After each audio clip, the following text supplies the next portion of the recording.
SPP Singh साहब, अब मैं शुरुआत आपसे ही करना चाहूंगा। एक तो हिंदू संस्कृति को लेकर, सनातन संस्कृति को लेकर जो दुनिया का आज की तारीख में रुख है, उस पर हमने बात की। लेकिन रूस यूक्रेन युद्ध पर मुझे लगता है बड़ी इंपॉर्टेंट बातें मार्गरेट की तरफ से कही गई हैं। जिम्मेदारी रशिया की है। हाँ, अभी वो तो जो अपना विचार बताना चाहते थे चले गए और आपने उसको रवाना कर दिया।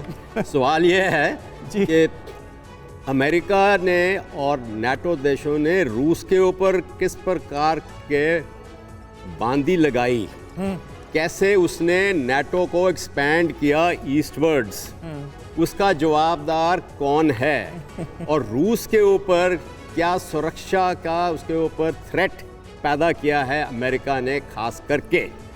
तो वो तो आपने उनसे जवाब नहीं पूछा।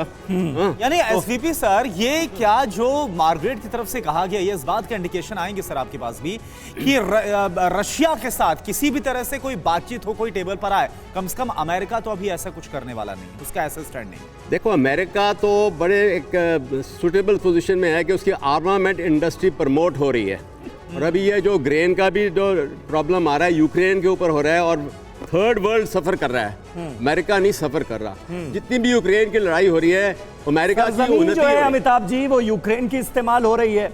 जिम्मेदारी सारी रशिया की कि वो युद्ध बंद करे।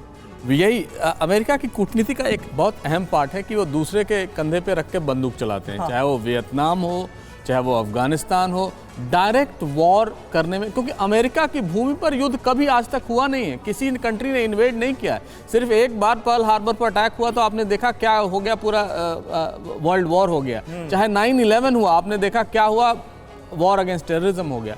तो अमेरिका इस सबसे अछूता है। अमेरिका का जो डिफेंस इंडस्ट्री है या अमेरिका का जो पूरा सॉफ्ट और हार्ड पावर है, वो इस पर केंद्रित होता है कि अपने चीज़ों को दुनिया में कैसे बेचे, अपने वैल्यूज़ को दुनिया में कैसे वो डेमोक्रेसी को खासकर वो एक अमेरिकन एंटरप्राइज मानता है। ठीक है, रूस और यूक्रेन युद्ध में रूस दोषी है, इसको हम कभी नकार नहीं सकते। बिल्कुल।